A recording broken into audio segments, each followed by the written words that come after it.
Kesalahan orang tua kita. Allah pelihara diri kita, keluarga kita, anak keturunan kita, harta benda kita dari semua kejahatan makhluknya. Allah mudahkan semua urusan kita. Allah sampaikan semua hajat dan maksud kita. Allah sembuhkan semua penyakit yang ada pada diri kita, yang zahir maupun yang batin. Bismillahirrahmanirrahim. A'udzu billahi minasyaitonir rajim. Bismillahirrahmanirrahim. Ar-Rahmanir-Rahim, Maliki Yawmiddin. Iyyaka na'budu wa iyyaka nasta'in. Ihdinas siratal mustaqim. Siratal ladzina an'amta 'alaihim ghairil maghdubi 'alaihim waladdallin. Rabbi ighfirli wa liwalidayya wa lil mu'minina amin. Bismillahirrahmanirrahim. Alhamdulillahirabbil alamin. Allahumma shalli wa sallim ala sayyidina Muhammad wa ala ali sayyidina Muhammad. Amma ba'du, faqala Syekhul Mu'allif rahimahullahu ta'ala wa adama an-naf'a bihi wa bi barakati ulumihi wa bikum fid dini wad darain amin. Yurdifu khalfahu 'abdahu aw ghayrahu, yarkabu ma amkanahu marratan farasan wa marratan ba'iran wa marratan baghlatan syuhba'a wa marratan himaran wa marratan yamshi rajulan hafiyan bila rida'in wala imamatin wala qaransuwatin ya'udul marda fi aqsal madinati. Wallahu a'lam bishawab. Jemaah sekalian berbahagia, malam ini kita masuk dalam pertemuan ketiga bersilaturahim, beranjang sana ke rumah baginda Rasulullah SAW untuk mendapatkan banyak pengetahuan tentang pesona akhlak baginda Rasulullah, yang kita berharap Allah tambahkan terus kepada kita cinta kepada baginda Rasulullah, dan kita berharap mudah-mudahan Allah berikan kita hadiah mimpi bertemu baginda Rasulullah. Memang harus dihadirkan terus. Ya Allah, pengen mimpi melihat Nabi yang selama ini menjadi idola dan yang disebut sebagai orang yang paling sempurna di permukaan bumi ini. Baik, sebelum kita membaca lanjutan dari kitab ini, kita bertabaruk, kita nyari berkah dengan baca sholawat bareng-bareng lebih dari 40 orang. Pasti mustajab. Kita minta dengan bacaan sholatan kamilah, semua yang menjadi hajat kita Allah ijabah. Allah muliakan kita dan semua keturunan kita dunia akhirat. Allah bahagiakan kita dan semua keturunan kita dunia akhirat. Kita baca sholat kamilah. Ibu ada yang suaranya boleh Pak Firman gigi, tapi nada yang itu ya, nada yang kita bisa ngikutin bareng-bareng tuh. Nah itu ya. Kayak wartawan aja. Allahumma sholli, bukan itu, wa sallim ala sayyidina Muhammadin. Bukan salat kamilah. Allahumma sholli sholatan kamilatan wa sallim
Bismillahirrahmanirrahim. Yurdifu khalfahu abdahu aw ghairahu. Jamaah, kita masuk ke dalam pesona akhlak baginda Rasulullah yang lainnya. Sekedar refresh bahwa beberapa pertemuan yang lalu kita sudah mengkaji bagaimana Rasulullah SAW diceritakan dalam kitab Ihya ini, la yahmulahu syai'un min umuri dunya. Tidak takut Nabi, tidak menakuti atau menjadi mengkhawatirkan sesuatu bagi Nabi dari urusan dunia. Tadi saya ngaji kitab Ihya juga cerita tentang seorang wanita yang bahkan begitu confidentnya bahwa dia tidak pernah ketakutan buat urusan dunia, bahkan dia sudah gak sabar pengen ketemu dengan yang menciptakan dunia. Artinya bahwa ketika engkau mencintai Allah, mengenal Allah, pasti akan mencintainya. Tatkala engkau mencintainya, pasti engkau akan menjadi orang yang nyaman bersamanya. Nah, Nabi Muhammad SAW tidak pernah dibuat takut oleh urusan dunia. Kenapa? Karena kenal siapa yang menciptakan dunia. Kita akan ambil hikmahnya dari sebuah silaturahim ke rumah baginda Rasulullah supaya menjadikan diri kita menjadi orang-orang yang begitu yakin dengan keberadaan Allah. Saya kalau kita buka surat Yunus misalkan, coba kita buka surat Yunus ayat ke-30. Ada ibu yang buka ini sebagai penghantar bahwa surat Yunus ayat ke-30 supaya kita tambah yakin emang nggak ada pantas-pantasnya takut urusan dunia. Supaya kita semakin mengidolakan baginda Rasulullah. Bahwa Nabi yang kau membaca sholawat kepadanya, yang sholawatmu akan mendatangkan keberkahan dunia akhirat, adalah dia yang tidak pernah takut dengan urusan dunia. Udah ketemu Ustazah? Surat Yunus ayat ke-30. A'udzu billahi minasyaitonir rajim. Bismillahirrahmanirrahim. Hunalika tablu kullu nafsin. Ayat 30 surat Yunus, benar? Iya.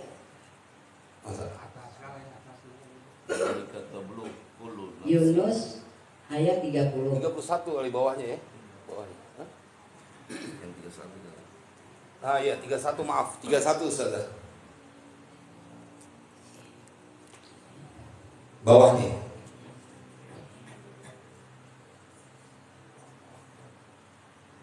Bismillahirrahmanirrahim.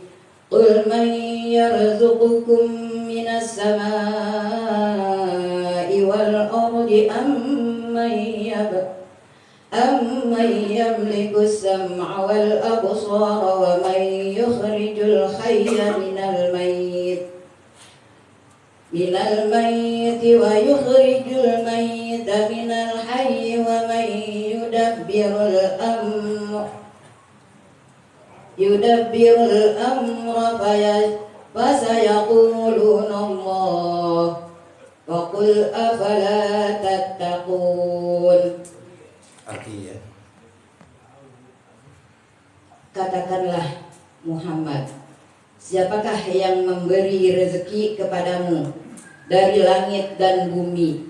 Atau siapakah yang kuasa menciptakan pandangan dan penglihatan? Dan siapakah yang mengeluarkan yang hidup dari yang mati, dan yang mengeluarkan yang mati dari yang hidup? Dan siapakah yang mengatur segala urusan? Maka mereka akan menjawab, Allah.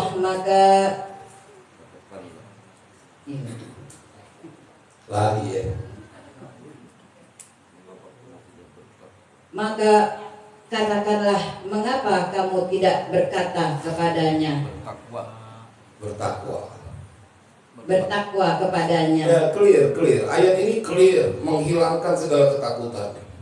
Qul may yarzuqukum minas samai wal ardh amman yamliku as-sam'a wal absar wa man yukhrijul hayya minal mayyiti wa yukhrijul mayyita minal hayy wa man yudabbirul amr fasayaquluna Allah faqul afala tattaqun.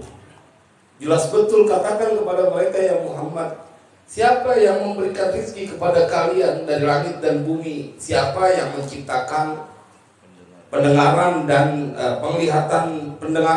penglihatan sam'a wal absar? Siapa yang menghidupkan dari yang mati, mematikan dari yang hidup? Dan yang perlu kita garis bawahi, wa may yudabbirul amr, siapa yang mengatur segala urusan? Jadi bila malam ini kita berada di musola al-musyawarah, karena memang semua dalam pengaturan Allah, bahwa kita berkumpul, bersalawat bersama, bersilaturahim ke rumah baginda Rasulullah. Fasayaquluna Allah. Kalau ditanya begitu, semua mereka akan menjawab Allah. Orang Yahudi, orang Nasrani, teko itu orang-orang yang bahkan tidak menyembah Allah, ketika ditanya siapa yang memberikan rezeki, siapa yang mengatur semua urusan, mereka menjawab Allah. Kalau ente tahu semua yang mengatur, yang memberikan rezeki adalah Allah, katakan kepada mereka ya Muhammad, faqul afala tattaqun, mengapa mereka kalian tidak bertakwa kepada Allah Subhanahu wa taala? Dan idola, potret manusia yang harus kita tiru adalah baginda Rasulullah sallallahu alaihi wasallam, karena pada diri beliau ada teladan. Yurdifu khalfahu amdahu aw ghairahu. Akhlak baginda Rasulullah dari kitab Ihya diceritakan bahwa dengan kedudukannya sebagai khatamul anbiya wal mursalin, bahwa Nabi yurdifu memboncengi, khalfahu di belakangnya Nabi, abdahu akan budaknya, aw ghairuhu atau selain budaknya. Jadi Nabi Muhammad SAW dengan kedudukannya, dengan punya jiwa yang begitu peduli, walaupun tuh kepada budaknya, naik kendaraan yang diceritakan kendaraan itu adalah hewan tunggangan, tapi tetap dibonceng, dekatnya kayak apa tahu tuh baginda Rasulullah. Coba kalau manusia pemimpin sekarang mau ketemu dengan rakyatnya, kudu ada prosedurnya, ada jaraknya, ada pasukan yang membentenginya. Jangan kata sampai orang nomor satu, kita kalau ketemu ke wali kota, bapak lurah, nggak buru-buru bisa langsung ketemu, boro-boro pakai nawarin, ayo pulang naik mobil kita, nggak ketemu kita. Tapi baginda Rasulullah naik kendaraan, naik kuda, bahkan budaknya diboncengin sama baginda Rasulullah sallallahu alaihi Nabi. Kayak apa beliau mempunyai pesona akhlak yang tidak lagi menjadikan kedudukannya sebagai sesuatu yang menghalangi kedekatannya kepada orang lain, hatta kepada budaknya. Kan kalau manusia ketemu harus ada janjian dulu. Udah gitu dikasih waktu sebentar doang, kita ngobrol belum sampai kelar udah ditinggal karena sibuknya. Padahal itu jadi pemimpin cuma 5 tahun, belagunya pakai begitu. Nabi Muhammad SAW pemimpin dunia akhirat. Bahkan kita berharap ya Rabb, kita bisa minum dari telaga baginda Rasulullah SAW. Kalau akidah ahli sunnah wal jamaah, fase terakhir yang mencekam adalah ketika melewati sirat. Setelah hisab, mizan, ditimbang nanti kita amal kebaikan, amal keburukan yang disampaikan dalam Al-Quran, Al-qari'atu mal qari'ah wa ma adraka mal qari'ah yauma yakunun nasu kal farashil mabthus wa takunul jibalu kal 'ainil manfus. Tapi lihat, fa amma man thaqulat mawazinuhu fa huwa fi 'ishatir radiyah wa amma man khaffat mawazinuhu fa ummuhu hawiyah wa ma adraka ma hiya narun hamiyah. Jemaah, pada saat kita melewati itu, maka kemudian kita disuruh ke sirat. Ini yang paling menegangkan, karena di bawahnya neraka jahanam. Maka terpleset ia jatuh. Dan diceritakan dalam kitab An-Nasaihud Diniyah wal Wasayal Imaniyah, diceritakan oleh Nabi SAW, nanti ada umatku yang dia berada di Siratal Mustaqim, dia nggak boro-boro jalan, berangkat nggak, dia tiarap melewati sirat, tiarap, nggak bisa jalan jongkok apalagi berdiri buat melewati sirat. Tapi pada saat itu kemudian datang penyelamat yang disebut dengan sholawat yang dia baca pada saat itu. Dia dibanguni, dituntun sampai menyeberangi sirat, sampai kemudian dia minum dari telaga baginda Rasulullah. Beruntung gak kita datang ke majelis taklim musyawarah, kita baca sholawat. Jangan dianggap enteng. Bacaan yang kita baca tadi bersama-sama bukan hanya menjadi kesenangan di dunia, inti gak ketemu kesusahan di yaumil qiyamah karena membaca sholawat. Apalagi kemudian kita bersilaturahim, mempelajari, mengetahui tentang akhlak baginda Rasulullah. Nih lihat, Nabi yang kau bacakan sholawat, yang malaikat dalam beberapa riwayat kebingungan karena mencatat segitu banyaknya bacaan sholawat sampai gak nyanggup. Tetesan hujan yang turun dari langit tak mampu menandingi banyaknya sholawat kepada baginda Rasulullah. Betapa tidak, karena Allah bersolawat ya akhi. Ketika kita baca tadi, baca sholawatan kamilah, kita akan mengamalkan secara otomatis apa yang dilakukan oleh Allah. Innallaha wa malaikatahu yusholluna 'alan nabi ya ayyuhalladzina amanu shollu 'alaihi wa sallimu taslima. Nabi Muhammad SAW, beliau kendati pun sebagai pemimpin masih beliau ngeboncengin. Di sini dalam syarahnya diceritakan Usamah bin Zaid dari Arafah diboncengin naik kendaraannya. Kita dulu ngebayangin kalau kita punya kendaraan zaman itu kan kebok namanya, diboncengin naik kebok, girangnya gak ada tulungan, naik kebok. Kalau Ustaz Jawa sih jagonya kalau naik kebok. Sekarang kita naik dari belakang itu, naik dari dengkulnya itu namanya, kita tarik buntutnya. Begitu mau taikin ditarik dulu tuh buntutnya. Itu lu girang banget, nyohor banget masa itu. Ini yang ngeboncengin di depannya adalah baginda Rasulullah. Kebayang nggak jaraknya? Boleh jadi nempel. Yurdifu khalfahu abdahu aw ghairahu yarkabu ma amkanahu. Beliau mengendarai apa saja yang memungkinkan yang ada, nggak pilih-pilih. Marratan farasat, satu waktu Nabi mengendarai kuda. Wa marratan ba'iran, satu waktu Nabi mengendarai unta. Wa marratan baghlatan syurba'an, satu waktu Nabi mengendarai bagol yang berwarna kelabu. Wa marratan himaran, dan terkadang Nabi naik himar. Jadi kendati pun dengan kedudukan yang begitu istimewa, tidak menjadi, kalau bahasa Betawinya nggak jadi orang yang bangga. Emang adanya kendaraan itu yang ditaikin. Kalau sekarang kan kita lihat bagaimana pemimpin-pemimpin kita, kendaraan-kendaraan dinasnya pakai tertentu tuh. Sekali lagi saya ingin mengingatkan, tidak ada pemimpin yang mempunyai kasih sayang kepada yang dipimpin melebihi baginda Rasulullah. Nah ada Pak, kita dengar cerita pemimpin kita nangis menjelang akhir hayatnya karena mikirin rakyatnya. Cuma Nabi Muhammad yang ketika di akhir hayatnya masih memanggil ummati, ummati. Makanya Nabi Muhammad punya kasih sayang kepada kita umatnya melebihi kasih sayang seorang ibu kepada anaknya. Nah, kalau ibu, kalau bapak sayangnya cuma di dunia. Itu juga kalau anaknya nurut dibilangin. Kalau anaknya kebangetan nyusahin lu, lama-lama sewot juga. Kalau gue tahu gedenya lu begini dari kecil, gue masukin lagi. Begitu gede nggak taunya nyusahin dulu. Dia punya hati, nggak punya kasihan sama orang tua. Tapi kalau baginda Rasulullah SAW, betapapun umatnya, tetap Nabi tungguin nanti di yaumil qiyamah. Nabi dampingin. Lah kalau orang tua nanti begitu di akhirat masing-masing.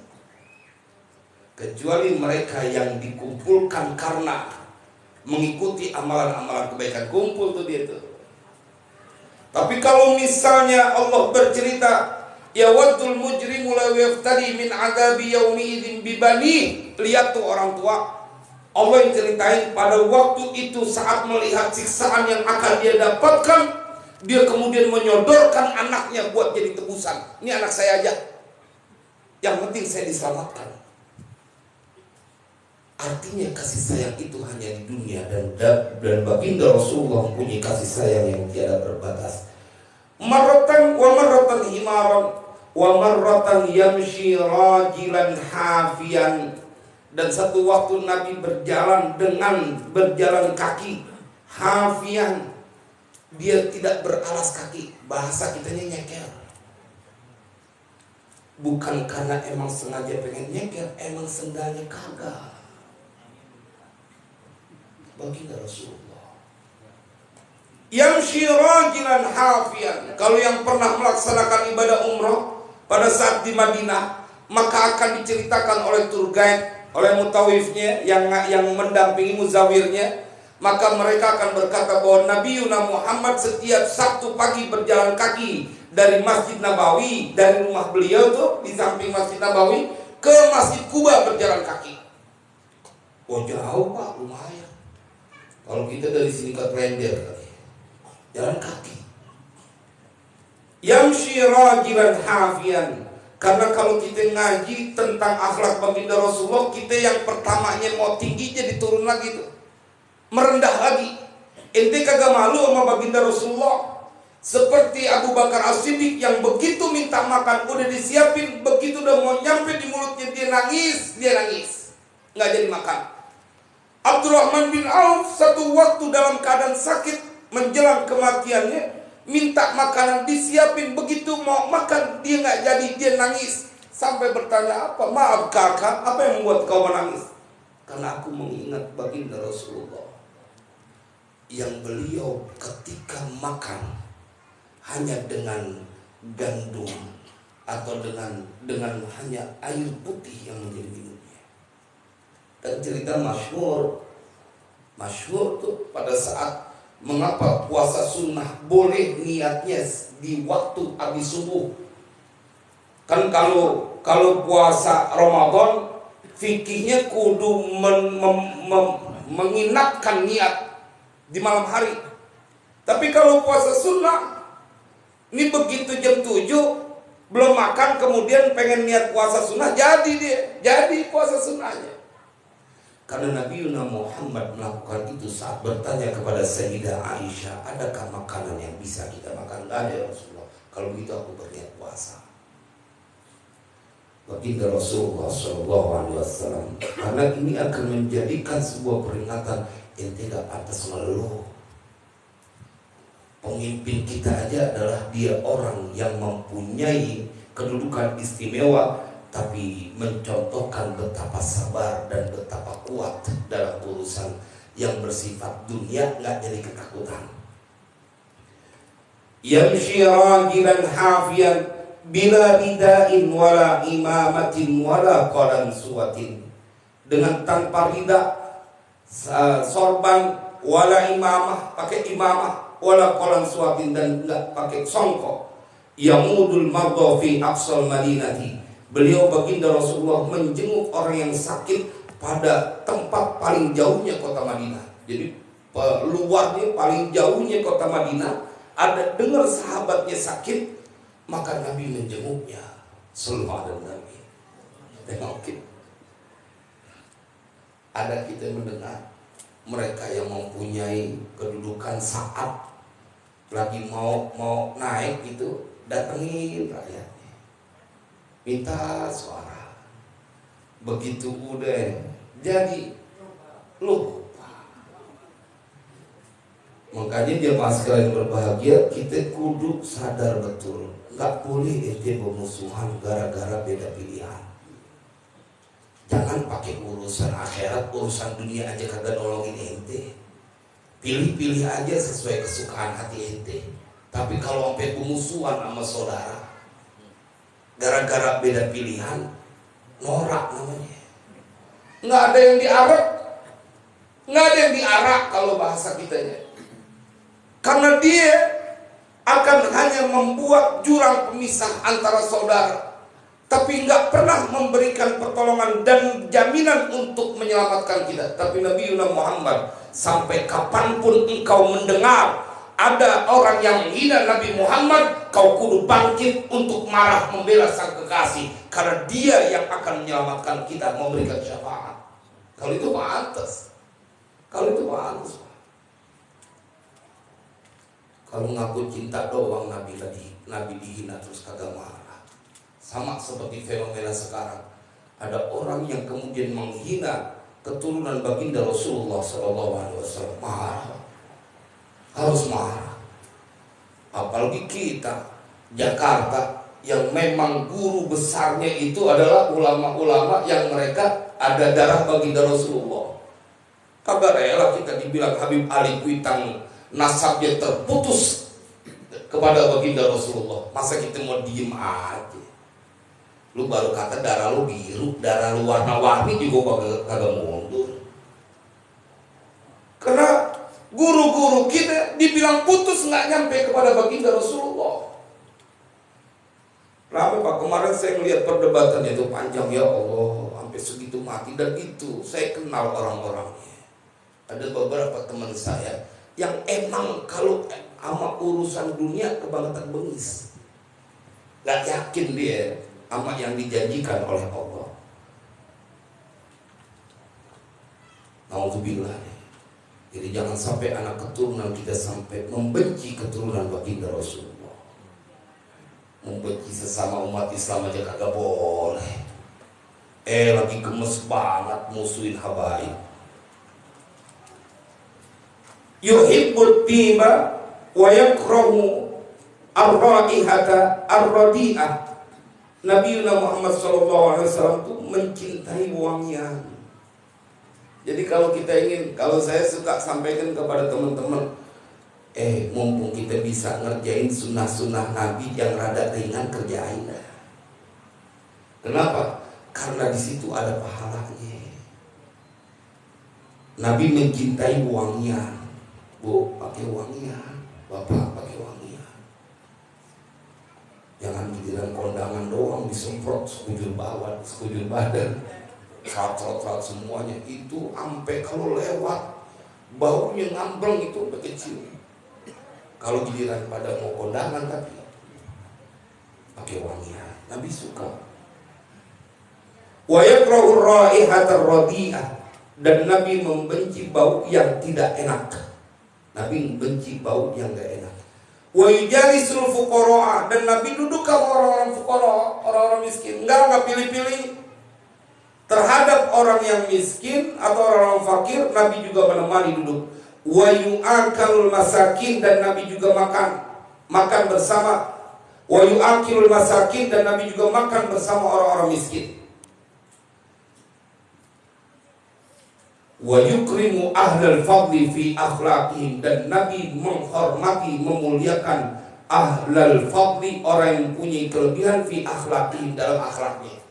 Kalau akhlaknya cakep, Nabi semakin menghormati. Kan kebanyakan orang menghormati kalau melihat dari hartanya. Tapi kalau engkau melihat ada orang yang akhlaknya cakep, maka Nabi menghormatinya dan kita juga harus mengikutinya. Saya suka bilang belakangan itu banyak orang yang mereka terlalu, bukannya sekarang doang sih, dari dulu banyak yang kebangetan bangga dengan ketuaannya tapi nggak punya akhlak. Dia pikir bahwa harus dia yang menjadi dihormati. Enggak. Ketika engkau melihat ada kendati pun muda tapi akhlaknya mulia, maka engkau mengikuti apa yang disampaikan, dilakukan oleh baginda Rasulullah, harus memuliakannya. Pakai bilang lagi, nggak punya adab kepada seseorang yang katanya mudaan karena yang dia mau kagak diturutin. Kan banyak yang begitu, nggak punya akhlak, mudaan, nggak mau. Jangan langsung menghukumin begitu. Nggak ada deh orang yang kalau dia sayang kepada seorang kemudian nggak dibalas, dihormatin, main mudaan. Kan kadang-kadang cuma menghukumi itu doang, menuntut yang mudaan supaya hormat, tapi yang tuaan kagak punya akhlak. Saya perlu sampaikan itu karena orang kebanyakan cuma merasa tua, apalagi tua nasab. Gua kan dihitung-hitung jatuhnya abang sama lu. Ya, bukan dari gituan doang. Ya itu kan budaya, tapi Nabi Yuna mencontohkan akhlak yang harus dikedepankan.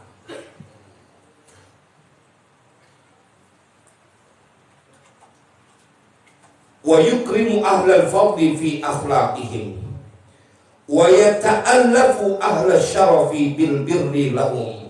Akhlak selanjutnya baginda Rasulullah, Nabi mengasihi atau berlaku kasih sayang kepada mereka yang punya kemuliaan, bil birri lahum, dengan berbuat kebaikan kepada mereka. Yasilu dhawi rahimihi min ghairin an yukthirahum ala man huwa afdal minhum.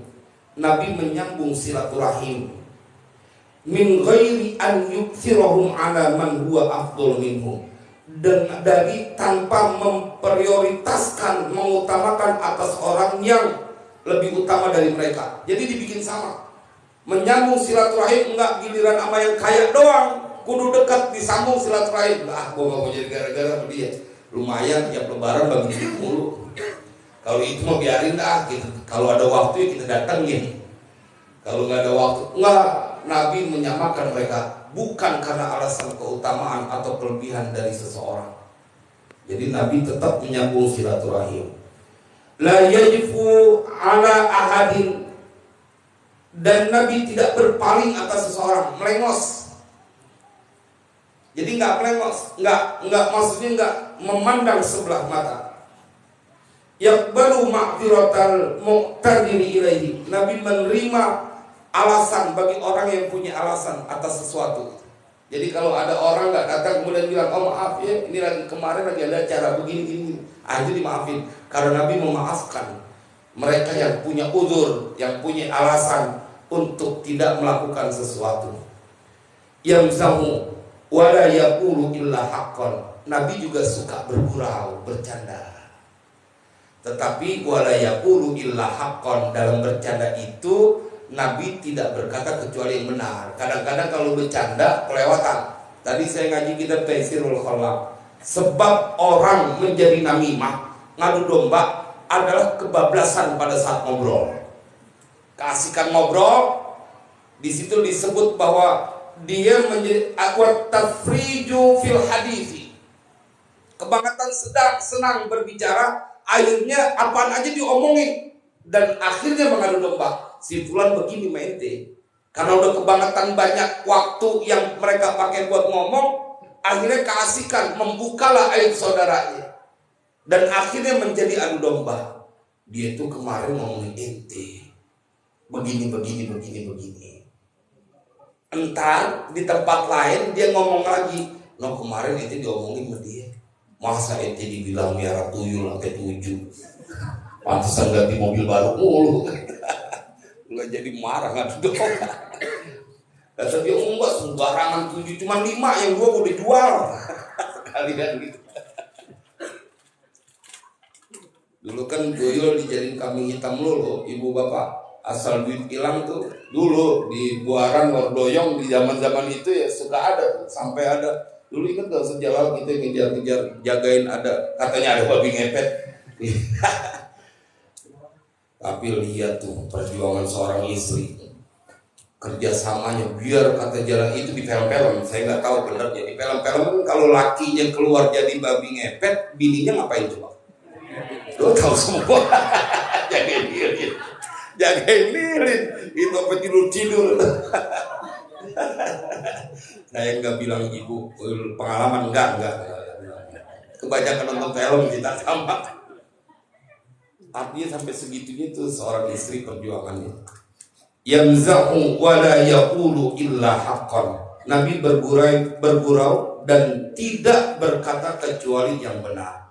Yadhaku min ghairi qahqahatin. Nabi tertawa. Tapi dengan tanpa terbahak-bahak. Apalagi ketawa sampai keluar air mata, udah banget lah. Kadang-kadang kita ketawa ngikutin Nabi atau tertawa, cuman nggak kayak itu ketawanya sampai sakit perut. Ketawa sampai sakit perut, terbahak-bahak aja Nabi enggak. Tapi Nabi tertawa. Yarul la'bal mubaha fala yunkiruhu. Nabi melihat permainan yang mubah. Jadi nonton juga permainan yang mubah, yang tidak ada unsur judinya. Kalau galatama sih haram kali. Mancing yang kemudian hadiah, yang saya perlu sampaikan itu pertama dari waktunya lebih taruhlah makruh kalau nggak sampai haram. Tapi kalau ada unsur judinya udah jelas haram. Unsur judinya. Nah belakangan nih orang-orang Wahabi mempermasalahkan hadiah lomba 17-an, dibilang ada unsur judi. Pala lu empuk. Kalau yang itu bocah mana ada yang dimintain bayaran. Emang warga yang pada patungan mau girangin anak-anak kecil lomba makan kerupuk. Masa disuruh makan kerupuk sampai seret kayak gitu nggak ada hadiahnya? Emang dikira kagak seret makan kerupuk? Udah gitu nggak boleh dipegang tuh kerupuknya. Lah kemudian bapaknya kumpul uang patungan untuk girangin calon generasi bangsa Indonesia selanjutnya bergembira di bulan Agustus. Jangan dibilang itu termasuk ada unsur judinya. Ngawur tuh orang. Jadi kalau orang-orang Wahabi itu Pak, hati-hati, mereka nggak punya kasih sayang sama sesama. Apalagi satu bangsa, satu agama aja nggak punya kasih sayang. Saudaranya pakai kunut, dibilang ahli neraka. Gila aja tuh orang. Ya, masih banyak yang pada mabuk, yang pada kagak sholat, lo kagak katain dia lagi sholat subuh diurusin dia. Jadi yarul la'ba al-mubaha fala yunkiruhu. Yusabiqu ahlahu. Nabi berlomba tuh dengan keluarganya. Dengan mengajak lomba. Ketika Nabi mengajak lomba bahkan sama Sayyidah Aisyah, diajak lari-larian lomba. Satu waktu Nabi menang, satu waktu Nabi kalah. Enak nih Bu, siap-siap ntar pulang dari pengajian ini besok pagi diajak lomba sama lakinya. Tumben-tumbenan Bang ngajak lari kita dikasih menang. Loh, habis ngaji di al-musyawarah. Wa turfa'ul aswatu 'alaihi fayasbir, dan ditinggikan suara atasnya tapi Nabi tetap sabar.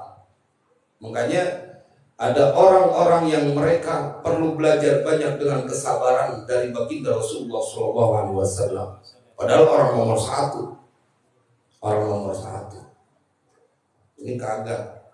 Yang dihina presidennya kagak marah. Penjilat-penjilatnya pada marah. Iya kan? Kelihatan betul tuh Pak. Lu mengarah apa coba? Yang dihina kagak marah. Yang orang sekitarnya marah. Kenapa? Karena mereka mengikat sesuatu. Kalau bahasa kampungnya carmuk gitu ya. Cari muka. Emang mukanya hilang kemana ya? Lagi dicari. Wa kana lahu liqahun wa ghanamun yataqawwat huwa wa ahluhu min albaniha.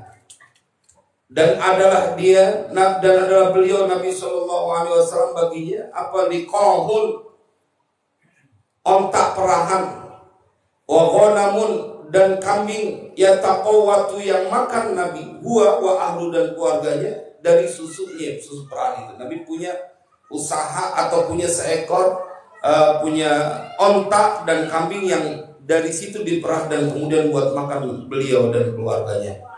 wa kana lahu abidun wa imaun la yartafi'u alaihim fi ma'kalin wala malbasin. Nabi juga punya budak laki dan budak perempuan, dan Nabi tidak pernah mengangkat suaranya atas mereka pada urusan makan dan pakaian. Dimajikan, ini kan mentang-mentang udah dibayar gitu bulanan gitu, digaji, kayak tuh orang harga dirinya, jiwanya semua dibeli sama dia, ngomel seenaknya. Ente gaji sebulan berapa? Seakan-akan tuh orang udah gak punya harga diri. Kalau ngomong gak pakai dipikirin lagi. Bener sih ente yang gaji, tetapi ente mau berguru sama siapa? Nabi SAW bahkan punya budak. Kalau dulu kan ada budak tuh yang dimiliki secara utuh. Ini kan cuma kerja ART, asisten rumah tangga, atau kerja di kantor jadi bawahan. Coba lihat bagaimana mereka kalau memarahi, seakan-akan tidak punya itu perasaan yang mendengar. Janganlah, ntar kalau nggak ada yang kerja sama ente puyeng sendiri. Kalau kemudian nggak ada lagi orang yang dikasih sama Allah buat membantumu, capek sendiri. Bener ente yang gaji, tapi apa perlu marah-marah? Karena mereka juga mengeluarkan tenaga untuk meringankan urusan kita. Jadi Nabi SAW tidak pernah memarahi atau meninggikan suaranya kepada budak-budaknya, yang kemudian juga dimerdekakan semuanya oleh Nabi.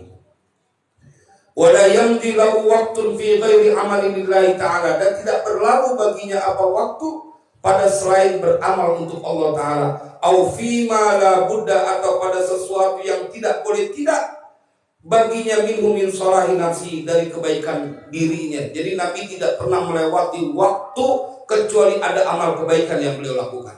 Makanya ibu bapak minimal setiap saat gitu ya, setiap saat ada waktu kosong kita ingat baca sholawat. Itu yang paling gampang, karena dia bebas hukum tuh. Sholawat dia bebas hukum dalam keadaan apapun, bahkan goflah kita lupa lalai tetap aja dapat pahala baca sholawat. Allahumma sholli wa sallim ala sayyidina Muhammad wa ala ali sayyidina Muhammad. Yakhruju ila basatini ashabi, Nabi keluar ke kebun sahabatnya, girangin sahabat-sahabatnya, datang melongok, bagaimana kebunmu, bagaimana hasil panennya. Oh, luar biasa. La yahtakiru miskinan li fakri, tidak merendahkan orang miskin karena kemiskinannya, wa zamanatihi, dan karena musibahnya, ketiadaannya, wala yahabu malikan limulki, dan Nabi tidak takut kepada raja karena kerajaan yang dia punya. Yad'u hadza wa hadza ila Allah du'aan mustawiyan. Nabi mengajak kepada ini dan ini kepada Allah sebagai doa yang sama. Kepada orang kaya ngomongnya begitu, kepada orang miskin ngomongnya begitu. Wah, ini rada berat emang, tapi inilah akhlak baginda Rasulullah. Qad jama'allahu ta'ala lahu asiratul fadilah wa siyasa at-tamah wa huwa ummi la yaqra'u wa la yaktubu. Allah telah mengumpulkan pada diri Nabi perjalanan yang utama dan sebuah strategi yang sempurna. Dan Nabi adalah seorang yang ummi, la yaqra'u wa la yaktubu, tidak membaca dan tidak menulis. Nasya'a fi biladil jahdi was sahara, Nabi tumbuh di negeri yang jahiliyah dan padang pasir. Fi fakrin, dalam keadaan miskin. Wa fi riayatil ghanami yatiman la abalahu wa la umma, Nabi mengembala kambing dalam keadaan yatim, tidak punya bapak, tidak punya ibu. Fa'allamahu Allah Ta'ala, maka mengajarkan siapa Allah Ta'ala akan Nabi Muhammad jami'a mahasinil akhlaqi, semua kebaikan-kebaikan akhlak. Jadi Nabi diajarkannya langsung sama Allah. Wa turuqal hamidah, dan jalan-jalan kebaikan yang terpuji. Wa akhbarul awwalin, dan Nabi juga diajarkan tentang, diberitahukan berita orang-orang terdahulu, wal akhirin, dan orang-orang yang terakhir. Jadi Nabi diajarkan oleh Allah. Perihal Nabi Musa diceritakan di dalam Al-Quran, perihal Nabi Sulaiman semua diceritakan oleh Allah, diajarkan kepada Nabi Muhammad, dan kejadian yang akan terjadi nanti di yaumil qiyamah. Wa ma fihi najatu wal fawzu fil akhirati, dan apa-apa yang di dalamnya ada keselamatan dan kemenangan fil akhirah, di dalam akhirat, wal ghibtah, dan keinginan berbuat baik, wal khalasu fid dunya, dan kosong dari dunia, waluzumul wajib, dan kelaziman keharusan melaksanakan yang wajib, wa tarkul fuduli, dan meninggalkan yang berlebihan atau yang sia-sia. Waffaqanallahu li ta'atihi, semoga Allah membimbing kita untuk melakukan ketaatannya, fi amrihi, pada perintahnya, wa ta'assi, dan senang bihi, dengan melaksanakan perintahnya, fi fi'lihi, pada melakukan perintahnya. Amin ya rabbal alamin. Ini bagian pertama dari pesona akhlak baginda Rasulullah. Nanti akan sampai juga kita bagaimana Imam Ghazali menceritakan berbagai akhlak baginda Rasulullah pada perihal-perihal yang berkaitan dengan teladan yang harus kita ikuti. Mudah-mudahan ini menjadi manfaat buat kita semuanya. Karena jemaah, kalau kita sering diceritain orang baik, lama-kelamaan kita jadi orang baik. Tapi kalau kita dapat cerita tentang orang jelek-jelek mulu akhlaknya, maka kita ketularan. Ini sebagai sebuah ikhtiar. Apalagi menyongsong bulan Maulid, mudah-mudahan kita kenal betul siapa baginda Rasulullah. Karena di majlis-majlis Maulid tidak dikupas seperti dalam majlis ta'lim bagaimana tentang akhlak baginda Rasulullah. Mudah-mudahan manfaat. Bismillahirrahmanirrahim. Alhamdulillahirabbil alamin. Allahumma shalli wa sallim ala sayyidina Muhammad wa ala ali sayyidina Muhammad. Allahumma ya rabbana ilahana bi rahmatika wa bi jahi nabiyyikal mustafa wa bi jahi awliyaika ya Allah wa bi jahi muallif hadzal kitab sahil umurana ya Rabb wa umur auladina wa dhurriyyatina wa talamidina wa man ahsana ilaina wa man awsana bid du'a wa man lahu haqqun alaina ya maulana hasib maqasidana wa maqasidahum warfa' darajatina wa darajatihim fid din wa dunya wal akhirah. Wassallallahu ala sayyidina Muhammadin wa ala alihi washabihi wasallam. Alhamdulillahirabbil alamin. Assalamualaikum warahmatullahi wabarakatuh.